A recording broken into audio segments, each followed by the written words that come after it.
एक बार एक जंगल में एक शेर अकेला बैठा हुआ था। वह अपने बारे में सोच रहा था कि मेरे पास तो तेज धारदार मजबूत पंजे और दांत हैं। साथ ही मैं एक बहुत ही ताकतवर जानवर भी हूँ। लेकिन फिर भी जंगल के सारे जानवर हमेशा मोर की ही तारीफ क्यों करते रहते हैं? दरअसल शेर को इस बात से बहुत जलन महसूस होती थी कि सभी जानवर मोर की तारीफ करते थे। जंगल के सभी जानवर कहते थे कि मोर जब भी अपने पंख फैलाकर नाचता है तो वह बहुत सुंदर लगता है। यही सब सोचकर शेर बहुत दुखी हो रहा था।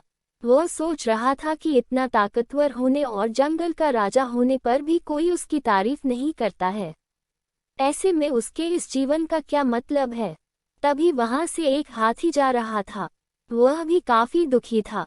जब शेर ने उस दुखी हाथी को देखा तो उससे पूछा, तुम्हारा शरीर इतना बड़ा है और तुम ताकतवर भी हो, फिर भी इतने दुखी क्यों हो?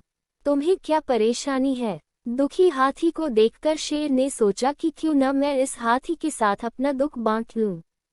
उसने आगे कहते हुए हाथी से पूछा कि क्या इस जंगल में ऐसा कोई जानवर है जिससे तुम्हें जलन होती हो और वह तुम्हें हानि पहुंचाता हो? शेर की बात सुनकर हाथी ने कहा, जंगल का सबसे छोटा जानवर भी मुझ जैसे बड़े जानवर को परेशान कर सकता है। शेर ने पूछा, वह कौन सा छोटा जानवर है? हाथी ने कहा, महाराज, वो जानवर चींटी है।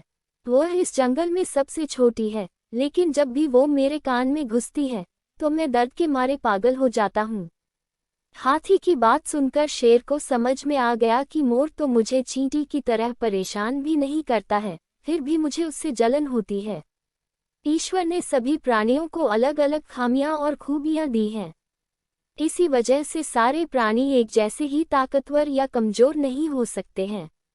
इस तरह शेर को ये समझ में आ गया कि उस जैसे ताकतवर जानवर में भी खूबियों के साथ कमियां हो सकती है।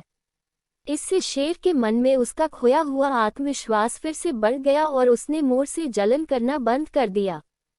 कहानी से सीख, हमें कभी भी किसी की खूबी देखकर उससे नहीं जलना चाहिए, क्योंकि हम सभी में अलग अलग खूबियां और खामियां होती है।